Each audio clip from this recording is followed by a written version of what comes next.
सतनमो आदेश गुरुजी को आदेश. ओम गुरुजी. मी मस्तनाथ गुरुयोगी अजितनाथजी. तर मित्रांनो, जे भक्ती मार्गात आहेत, नवीन साधक आहेत, त्यांच्यासाठी एक महत्त्वाचा संदेश देतोय आणि सांगण्याचा प्रयत्न करतोय. तर मंत्र जाप करताना तुम्ही एखादं काळं आसन, पिवळं आसन किंवा एखादी चटई त्याच्यावरती बसूनच जप केला पाहिजे. तर ती ऊर्जा तुमची कोणी चोरी करणार नाही.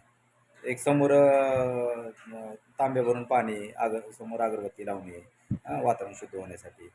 आणि तुम्ही सुरुवातीला अर्धा तास 1 तास तुमचं जसं स्टॅमिना तसं हळूहळू माळावरती जप करत असाल तर माळ घेऊन जप करायची.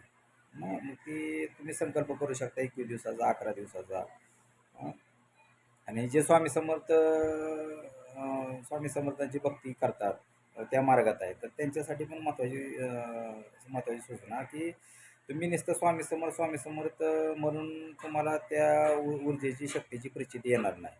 तर त्याच्यासाठी तुम्हाला ओम द्राम दत्तात्रय नमः, ओम द्राम दत्तात्रय नमः या मंत्राचा जप करायचा माळेवरती. तर मग स्वामींची तुम्हाला अनुभूती यायला सुरुवात होती.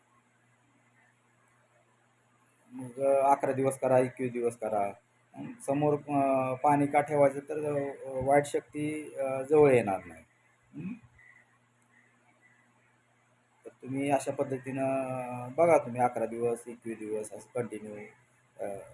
पण कधीही बसा, टायमिंग असं काही नाही. जर समजा शक्ती मंत्र असेल किंवा देवीचा मंत्र असेल तर तो तुम्हाला रात्रीच त्याची साधना करावी लागणार, दिवसा नाही करायची. त्याचे मंत्र वेगळे राहतात, भैरव वेगळे राहतात.